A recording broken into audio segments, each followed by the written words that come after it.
Eating fresh food right out of your garden in summer is wonderful. But wouldn't it be even better if you could keep doing that right into the fall? Well, you can. Extending the season in your home garden requires two things: protection from the wind and cover against the cold. And just like we've found a warm and sheltered spot here in which to sit, you want to find warm and sheltered spots for your vegetables.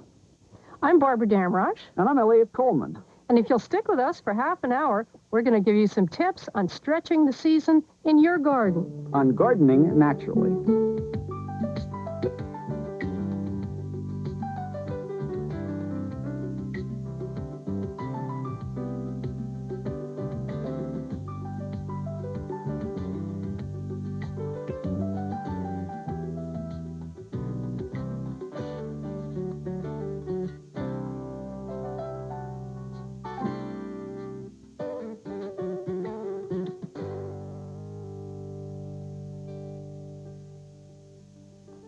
One of the most basic and delightful ways of extending the growing season is to plan your garden as a natural windbreak. Since most of the cold winds come from the north, Barbara and I run our rows east to west and then plant our tall crops on the north side, such as these climbing melons or beans or zucchini, and they provide a couple of degrees of protection for the crops that are on this side of them. And if I get down in here, next to this bed of fall spinach, I'm more warm, I'm protected, and the conditions are better. In fact, if I can gain 1 or 2 degrees, it's just like moving the whole garden 100 miles to the south, and I get a week longer growing season. Next, I'll go join Barbara at the other end of the garden, and we'll show you a few more ideas. When Barbara and I are planting where there isn't a natural windbreak, we'll often erect an artificial one. A piece of snow fence works very well. It's light and easy to move. We can pick it up, move it into place, and quickly tie it off to supports. If this were a solid wall, it wouldn't be anywhere near as effective because the wind coming from behind would strike the back of it and come over the top, woof, woof, woof, and make all sorts of heavy currents here. By being open and closed like this, the wind comes and is broken up into little bits and pieces, and therefore it's a much calmer area. Remember the wind chill factor. In fact, that's so effective that studies have shown that plants protected by a little windbreak like this are in a climate that's 3 or 4 degrees warmer than it would be without the windbreak. Another option you can look into is what is basically building a small greenhouse over your plants. This is a spun-bonded fabric known as a floating row cover. It acts like a greenhouse, except this miraculous fabric lets air, moisture, and light pass through. So when it's over the plants, you don't have to ventilate them because air can pass through. You don't have to irrigate them because the rain can come through. The simplest way to put it in place is to bury the edges. And to do that, I'll just take a hoe and make a furrow down alongside the bed. And we'll stretch it across, put the material into the furrow, and just put some soil over it. There, this should hold it down. The next level of protection beyond this would be a cold frame.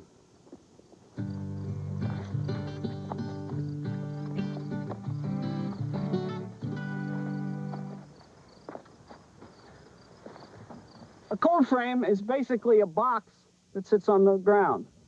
It's open on the bottom, that's down here where the soil is and the plants grow, and it's also open on the top. In order to turn it into an excellent small growing area that gives your plants even better protection than the floating row covers, we have to put some sort of cover over it. And the cover obviously wants to let the sun come in. We're going to cover it with some glass frames, known technically as lights to greenhouse and cold frame fanciers. Now these are, as I said, glass. They could be covered with plastic or some other artificial material like that. I prefer glass for one reason, and that is the greenhouse effect.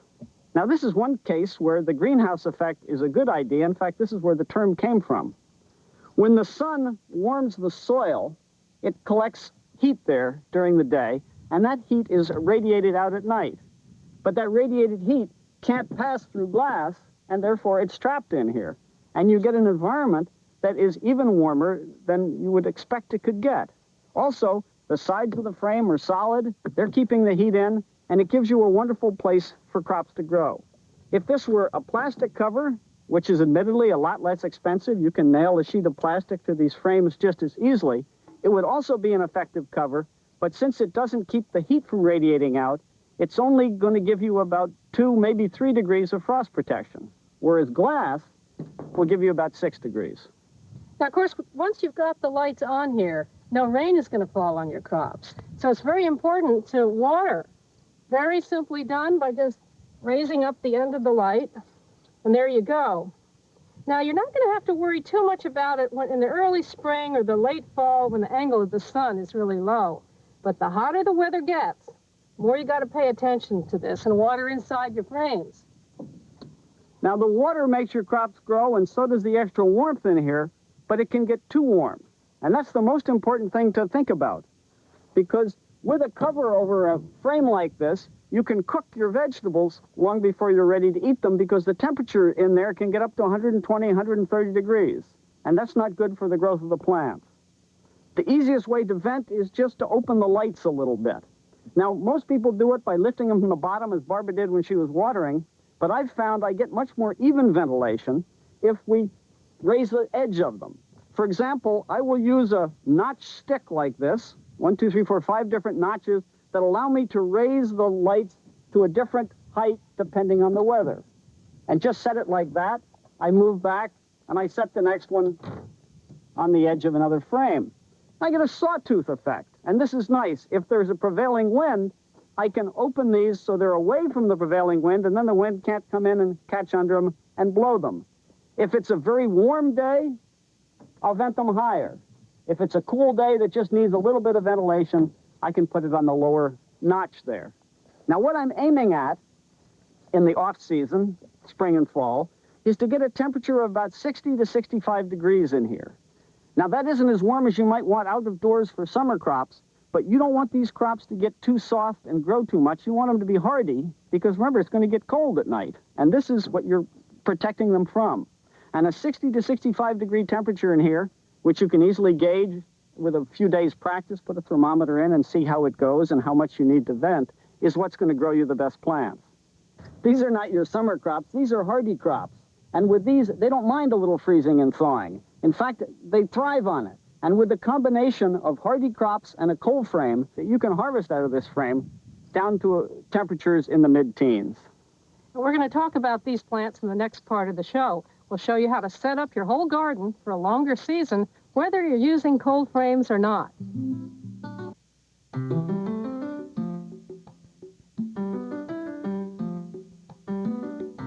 The best tool for smoothing soil in the garden is what's called a grading rake. And the best of them have either wooden or nylon teeth. Now, this is a model you can find in most hardware stores.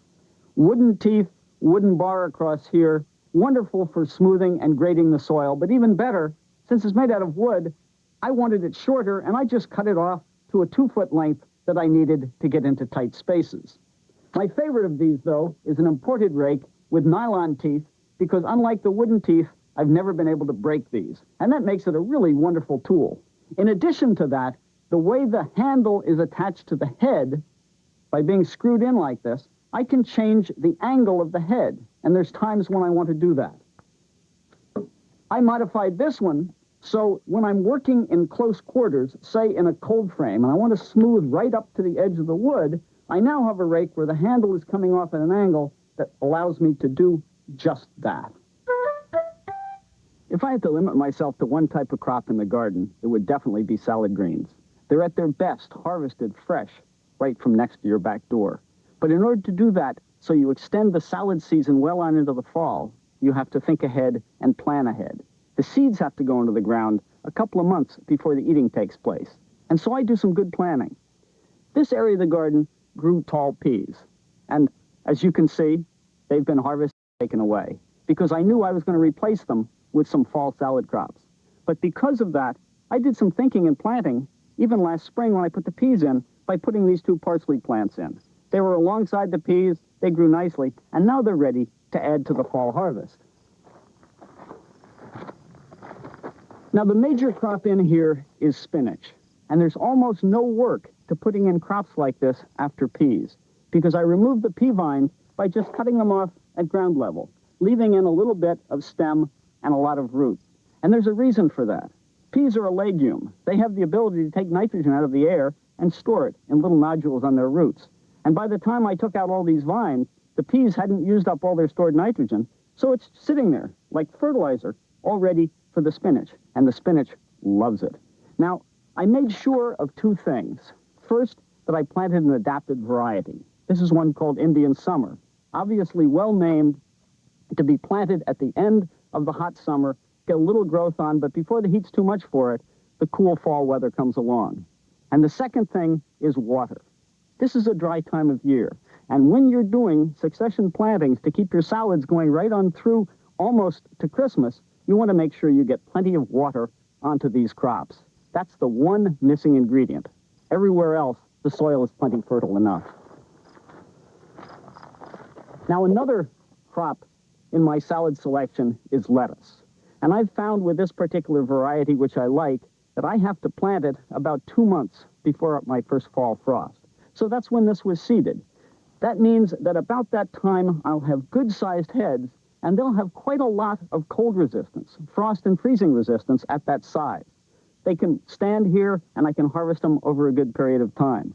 But after a while, it gets too cold for them. No problem. I move on into my next selection. This is endive, and you'll often see it in the supermarket. It gets a lot bigger in this as it's mature, with the heart blanched. And that's the best way to eat it, because it takes away a little of the bite of this plant. It's hardier than lettuce. It's a great fall salad plant.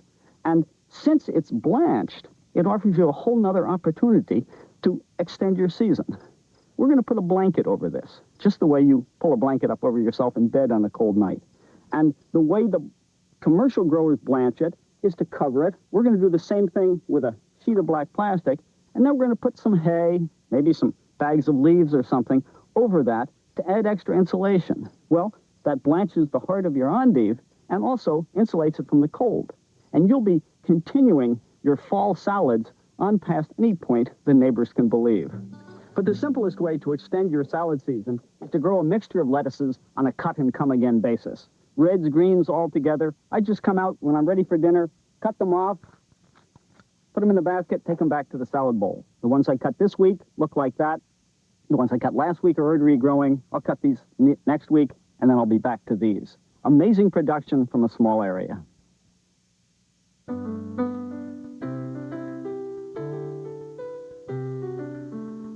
One flower I'm not going to worry about having to cover up if we have a frost tonight is my favorite calendulas. Unlike most annuals, they really love cold weather, and they're going to keep right on blooming for weeks, even if we have a frost, unlike these poor zinnias here, which will have had it. It's sort of a simple, old-fashioned kind of flower. The modern hybridizers have kind of fancied it up and made a lot of double varieties, but I like these simple yellow ones. Sometimes I'll plant some of these great, intensely orange ones. If I were a colonial housewife, I'd call it pot marigold, because I'd use it as a cooked vegetable. But I use calendulas mostly as a cut flower. They have good, long, strong stems. But there is an edible use for them, though. Sometimes I'll just take a late summer salad like this one that Eliot made for me and tear off some petals and sprinkle it right in there, and you can eat them along with the greens. Now, doesn't that brighten up a nice summer salad? Yo, Eliot. Hi, Barbara. This plot's ready to replant. Oh, looking good. One of the best ways to extend the season in the garden is by succession planting. And that simply means a plot that's been vacated gets filled with the next crop right over where it was. In this case, there used to be lettuces all through here. There's just a few left here we haven't eaten. We've got a nice spot for something else. Another advantage of succession plantings is that it effectively doubles and triples the size of your garden, because in a small garden, by getting 2, even 3 crops off the same piece of land, you've tripled the amount of produce you get. Now, for these fall crops, they're going to be cool weather crops.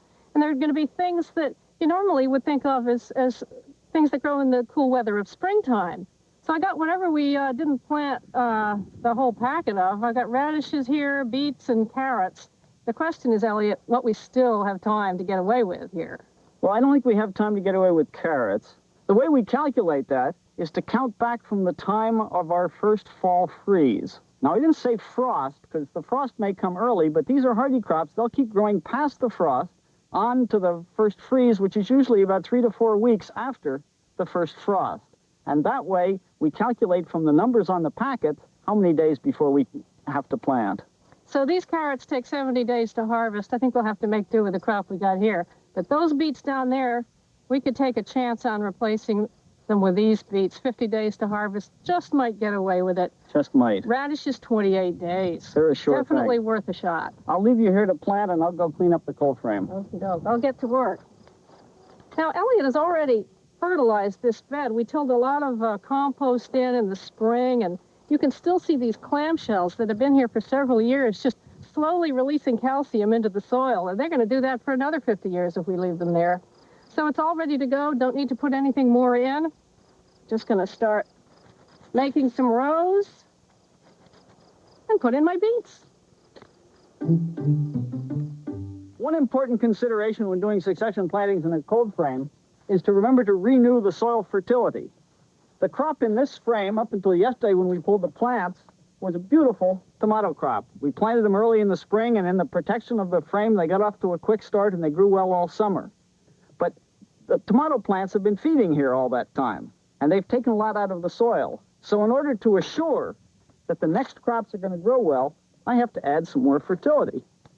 The best way to do this is with compost. You're just going to spread it on the surface of the soil and mix it in shallowly. Add, maybe a ½ inch over the surface of the frame. Now, if you're concerned that the preceding crop was an especially heavy feeder, or maybe you don't have enough compost, you might want to use a commercial organic fertilizer, such as blood meal or one of the many mixes available at your local garden store. The reason you would use them is because after a long season crop like tomatoes, there's a lot of root mass left in the soil that needs to decompose. Now, a little extra organic nitrogen will help make all of this happen. Remember, you have intensive conditions in the cold frame. It's extra warm, it's extra moist. Plants are going to grow well, but you want to make sure it's also extra fertile. Now, we're about to put some plants in here. They're going to be hardy plants. We're going to put some in from seed that are short season, like radishes, and others that are longer season from transplants. Well, I got my seeds planted. What do we got going on here? Well, why don't you put in these transplants, and I'll put some radish seeds into this frame. Let me borrow that stick from you. Sounds good. Now, these are good cold weather crops. We've got some mustard, some turnip greens, and some lettuce. I'm going to plant these on a grid, spaced about 8 inches apart either way. Now, the reason we're growing these from transplants is that it gave us a whole 3 more weeks to keep the tomatoes in this frame.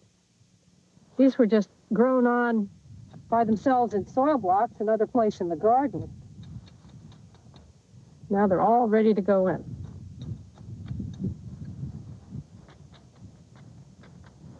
I've been planting 2 types of hardy seeds here, spinach and radish, and I'm putting them in rows quite close together. The reason I'm doing that is in order to intensify the production in this frame, the way I try and intensify everything in this small scale. Radish seed germinates quickly and grows and is going to be harvested and out of the way before the spinach needs the room. So I put in a row of spinach, and over here I put a row of radishes next to it. Now, why does the spinach need the room? Isn't this the end of the season? Well, yes, but spinach is a very hardy crop, and it's going to keep on growing. So after I've harvested the radishes, the spinach will continue to take over this space, and on a normal winter, we'll be harvesting spinach from this frame right on into the spring. It'll survive that long. Now, that's real season extension. Just push a little dirt over those rows, and the seeds are in there, and they're ready to go. Now, I'm going to do one more thing before I leave. I want to remember what I planted here in case these varieties turn out to be particularly good and the planting date was very successful. So I'm going to write on the stakes the name of the spinach, the name of the radish, put them in there in all their respective rows, and then everything's set.